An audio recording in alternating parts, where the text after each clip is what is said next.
What's going on, guys? We do have Jacob Wilson right here, one of the top prospects in this draft, the shortstop pool.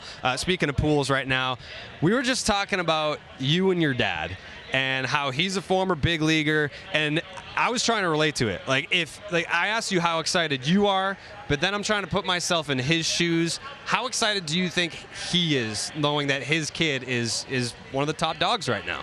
Yeah, I think he's pretty excited. We've been talking a bunch about kind of draft season after the year ended, and it's just been great. He's been super, I guess really kind of coming after me and kind of talking. And it's been great, kind of talking about the draft. So it's been really cool. He's really supportive of me, and I'm very thankful for with me on a daily basis. I have a great mom and sisters too at home who are very supportive, and we talk all the time. They're super supportive of me, and I'm just very grateful for them.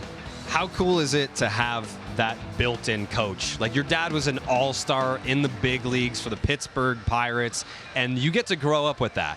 And how much of his knowledge did you take, and how much of it, because we know how kids can be sometimes. I'm sure sometimes you're like, Dad, I got this, I'm going to figure it out. What was your dynamic growing up and having him as a built-in coach like that? Yeah, I was very thankful for what he's been able to give to me in my baseball career. I was a little stubborn when I was younger, that father-son stuff where you just, Dad, stop talking to me. Like, I got it, I can do it. Yeah. But going through it, growing up, he's done everything for me. He's always been my coach. I never had a hitting coach or a fielding coach. It was always him. So it was always just me and him going back and forth in ground balls, just taking them, trying to just compete with each other. So it was pretty awesome to have him around and have him teach me everything that he got to learn when he played. You grew up in Southern California? Yes. That's one of the hotbeds for baseball players. I mean, you're talking like Texas, Georgia, Florida, Southern California, Northern California. So you're playing against really good talent when you're growing up.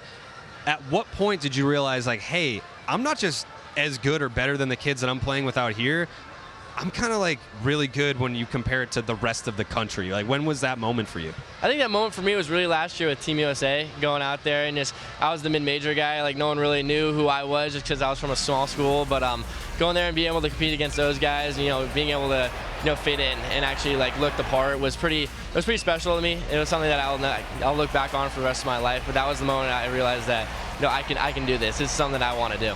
Last question I got for you. We talked about this before we went on the air.